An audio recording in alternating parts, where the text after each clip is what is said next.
Hi, and welcome to Life, Death, and the Space Between podcast. I'm your host, Dr. Amy Robbins, and I'm a licensed clinical psychologist and medium. Here, we explore life, death, consciousness, and what it all means. On today's show, I have Dr. Tobin Hart. Dr. Hart is a father, partner, author, and spiritual ally. He is a professor in a most unusual psychology department at the University of West Georgia. This department is a radical place where knowledge, wisdom, and even love are on the menu as we explore the depth of consciousness and society. He is also co-founder and chair of the ChildSpirit Institute, a nonprofit educational and research hub dedicated to understanding and nurturing the spirituality of children and adults. Dr. Hart is constantly drawn back to where psychology, spirituality, and education come together. He tends to draw insight through multiple views, ranging from ancient wisdom traditions to the intimate little stories all around and within us, to the front edge of science. He finds himself trying to feel and follow these resonances that lead to a sense of communion. Dr. Hart is fascinated by the space created in the paradox and tries to hold on to a sense of wonder. He believes in the need for a balance of love, wisdom, presence, and creation. I'm honored to welcome Dr. Tobin Hart to Life, Death, and the Space Between podcast today. Thank you, Amy. So I think I said to you when we spoke in our pre-little call that I definitely might have landed at the wrong psychological institution for my graduate training, because I think I probably would have been better served where you teach. But I'm excited to have the opportunity to talk with you today. And today we're going to talk a little bit about empaths, which I know is a particular area of research for you. And this is a term I feel like that's been thrown around a lot lately. So can you talk to us about what exactly is empathy?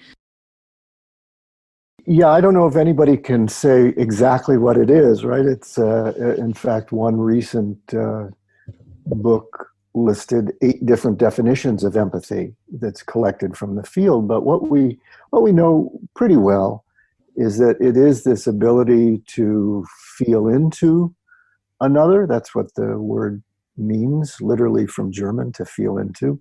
And it is this sense of being sensitive to, especially to the emotional content of other people. And so what does it mean to be an empath? Yeah, so this word has been thrown around a lot. There isn't really anything or almost anything in the former psychological literature, but there is a lot out there on the web, right? People talk about this a lot often. There's a lot of self-help literature and websites about it. So all of us have empathic capacity. All of us have the ability to feel into one degree or another other folks, what's going on with other people.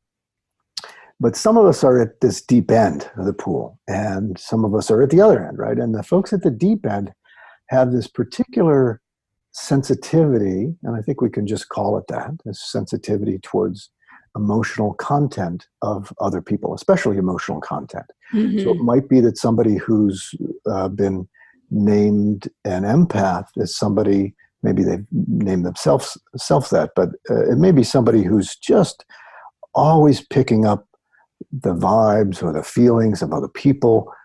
They might walk into a room and not be sure what's going on, but know that there's a lot going on. And often they have trouble distinguishing even initially between their own emotional experience and those of others. So an empath really is somebody who's got deep emotional sensitivity and this empathic ability, this ability to read other people, to feel into other people, to resonate with other people.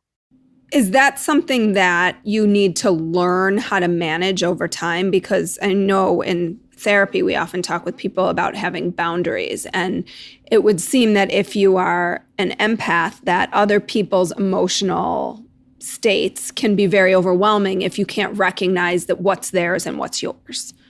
Yeah, you've really said exactly the central initial hub of this, right? I mean, what's mine and what's theirs? And this is something that seems to be innate, that little kids have this experience. In fact, the empathy or the responsiveness of infants, even in a newborn ward, one child starts crying and often other children start crying. And that's often called global empathy.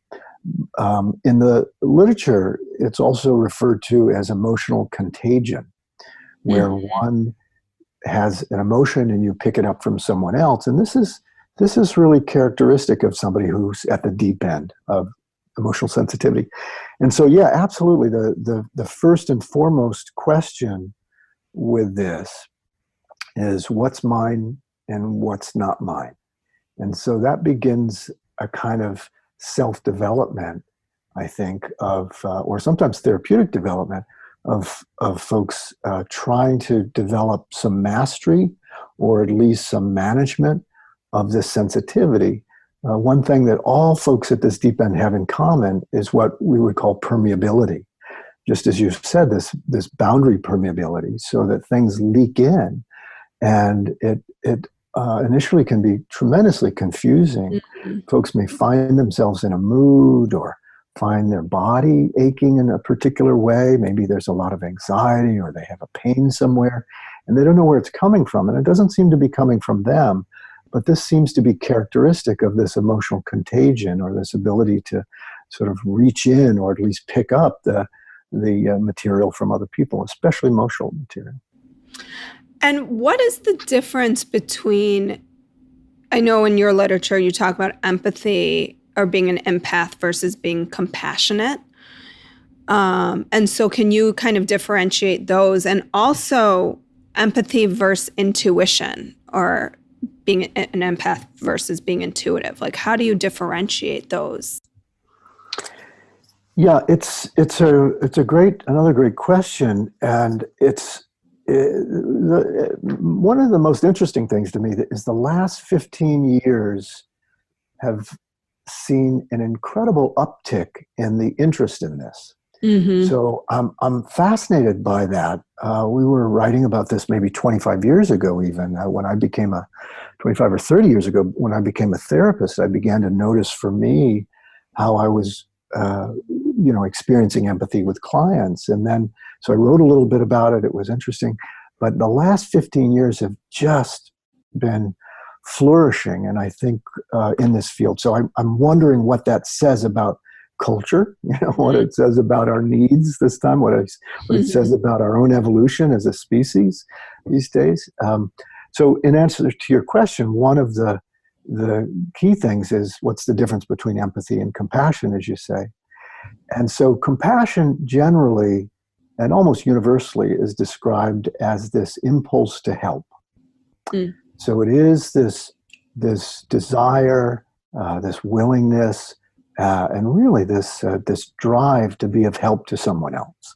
So you see someone suffering, you see a little child drop their cherished ice cream cone on the sidewalk and drop into this horrible sort of, tragic response, right? Tragic response. Thank you. That's a trauma, tragic response. And you're ready to reach up and grab them or get them a new ice cream or anything to alleviate the thing, right? So that's what we would consider compassion usually. Empathy, on the other hand, is a component of compassion usually, but it's something that's a little different. And again, it is this feeling into, that's reading the other. And so it's very interesting how these things sort of line up. On the one hand, you might feel into another. You may feel like there's some suffering here or some anger or some pain, whatever it is, some lust, some, whatever it is, you might pick that up. But it doesn't automatically follow that you'll want to alleviate that. That's the difference between empathy and compassion. Now, these days in the literature, folks will, professional helpers, teachers, this kind of thing, sometimes we talk about compassion fatigue. Mm-hmm. where sometimes we talk about that as burnout, right? We're just burned out. I've given enough already. Right, right. Everything that seems like there's a tragedy every other day, and I feel the need to do something to make it better. Yes, and I'm just, I'm drained. I can't do enough. I need to be recharged, so I need to step away. But in fact, I don't think that's compassion fatigue.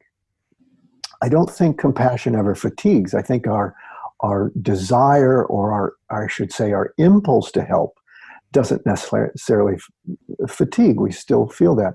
But our empathy, I think we have empathy fatigue. I think we can get overwhelmed by, just as you say, by the volume and the intensity of the other's emotional experience, and not be able to modulate, calibrate, and regulate our own emotional state. And so new therapists often have this. Old therapists often have this as well, right? So, or middle-aged therapists. Mm-hmm. And so that wasn't a jab at my oldness, right? My age. No. And so I think that distinction is, again, one of just absorbing, taking things in. That's the nature of empathy. Whereas compassion is actually this impulse to give out. And interestingly, this is one of the techniques, I think, that's really helpful for folks sometimes.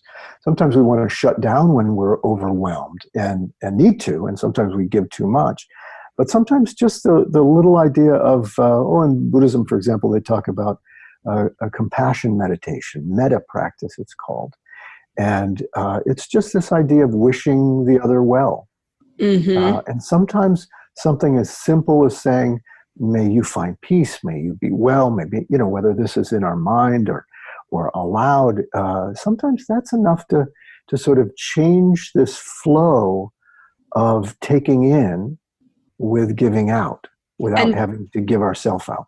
And just feeling like energetically you are contributing to the collective experience of peace or wellness or whatever it is, that you don't have to individually go help build houses for, people who just experienced a hurricane or something along those lines, but just sending that energetically out. Yes. And all expressions of love, I would say, are maximal. That is, any expression of compassion, love is sufficient, and it's abundant. And so the idea that we give a homeless person a smile, or we bring them a sandwich, or we start a homeless shelter, it doesn't matter. It doesn't matter. The decision about how to use or apply that compassion is a strategic one. What do I have to give? What do I want to give? What can bring me joy as well as service to the other? That's a strategic question. But the idea of giving something, again, sometimes it's just that glance or that nod, and it's like, okay, we've just made exchange. By the way, I think sometimes that, maybe this is all set up so that this evoking of compassion by others suffering is just that. It's people have sort of, this is a kooky sentiment, but people have volunteered to come in and suffer in some ways in order to evoke our compassion. Mm-hmm. Maybe the world works that way. Right. I don't want to say that for sure, right? But this idea that, boy, as soon as we see somebody suffer, it triggers something in us, and that trigger is love. And so, what's tremendous service they are, when somebody is so vulnerable as to be suffering or in need in front of us. Mm-hmm. And there is this reciprocity. Maybe we give them something, but we know that we get something when we give. That's the nature of altruism. Right, right. And I think as a therapist, certainly the gifts that I've gotten from my patients, even though I've helped them, probably far outweigh what they've gotten from me. Did I say that right? Yeah. Like me seeing their growth outweighs them growing themselves. It's just, a privilege. Yeah, exactly. And I think most good therapists feel that way. It's such a gift to be with somebody who's opening themselves and to help hold space for them. And whatever little offering or technique or holding we can offer is just grace for us and hopefully something for them too. So, yeah. So then how do you differentiate empathy and intuition? So if we had two circles, one is empathy, the other intuition, they would overlap quite a lot. I think that we could say that there is sometimes empathy is intuitive and intuition involves empathy sometimes. But there's also some distinctions. I think empathy rests largely with the emotional content, although sometimes understanding can come with it, whereas intuition often has, we've sort of put together a gestalt of meaning or understanding or insight in some way that isn't just emotional. Sometimes it's a bigger context. And by the way, the literature on empathy or on intuition is as vast and differentiated in definition as is that on empathy. It means a lot of different things. Sometimes it just means, okay, two ideas that were sitting in the back of my mind somehow come together and I see them as an insight. And so it's the completion of a gestalt. That's one definition of intuition. On the other hand, there's this, somehow we've tapped a current, this deep current of understanding or insight or collective unconscious or something. So it ranges from the mystical to a simple sort of cognitive pulling together. So just like empathy, there's a wide range of usually what we mean by intuition. Generally, you and I talk about it as non-rational knowing. Somehow we have insight all of a sudden, or some big picture comes together. And so that's intuition. It's fantastic. Empathy often is reserved more for the emotional content, I think. And that when intuition comes in, it's actually putting more meaning, more understanding, more insight into it. I like that definition, non-rational knowing. I think that really speaks pretty clearly to the experience of having, whether you call it an insight or an intuitive experience, that it does feel like it's just comes from outside of you in some ways. Yeah, and it comes in a lot of forms, right? A dream might be it, or a flash of an insight, or reading a sign as a bird lands, saying, "What's that about?" And it triggers some interior sort of questioning, or something pops up. Yeah, it's just it's this wonderful mystery that we live in, right? So, all the answers that we still don't have, right? Yeah. So can you talk through the 5 themes that you discovered in your research on empathy and walk us through briefly each one of those? Sure, and you're referring to a paper that's just come out on empathy in the Journal of Humanistic Psychology, and it's called The Deep End of Empathy. So even though this had been around for a long time for me and familiar, I wanted to, I still didn't see a lot of this in the literature. So a colleague and I decided we wanted some more data on this, more specific data. So we interviewed a whole bunch of people about who we all previously identified as empathic, deeply empathic, but also people who were really successful in the world. So we knew clinically and as teachers and so forth that a lot of folks really struggle with this. And in fact, my work with children, one of the things that we see is that people who have, let's say, undiagnosed deep empathy and deep empathy that hasn't been integrated or matured very well, is they often have symptoms that look really pathological. For example, they may be loners because they've got to stay away from all this. They may sleep all the time. They may look depressed because it's the only place for solace, where they're not bombarded. Or anxious. Anxious, absolutely, because they're not able to filter all this stuff out. But also people who are drug and alcohol abusers who are sometimes having to try to turn down the sensitivity in some way. They often are empaths once we get to the sort of the bottom of this. And sometimes people who have hostile personalities, have created this barbed perimeter by their personality to sort of keep people away. So anyway, things that look like other things, in the diagnostic panoply, sometimes are about this sensitivity that's unrecognized and undeveloped in some way. So anyway, so that's one thing. And that really goes to this first thing, and that is this sense of permeability, that no matter what we're doing at this deep end, that everybody describes some ability of things really penetrating them. Mm. Sometimes it's just, sometimes it's general, it could be anything, but also people often describe particular registers of sensitivity. So for example, they might be particularly attuned to threat, or they may be particularly attuned to a kind of wounding of one sort or another. And sometimes that comes from their own history, that their own sensitivity. If you've grown up in an alcoholic family, for example, you're going to be particularly attuned to the same kind of frequencies that your parents or one parent had, so that it's a kind of radar. So that in this sense, this gift of empathy is a radar, a protective radar. And before your father comes home that you got to be on high alert. Mm-hmm. And so sometimes this permeability, again, is specific to a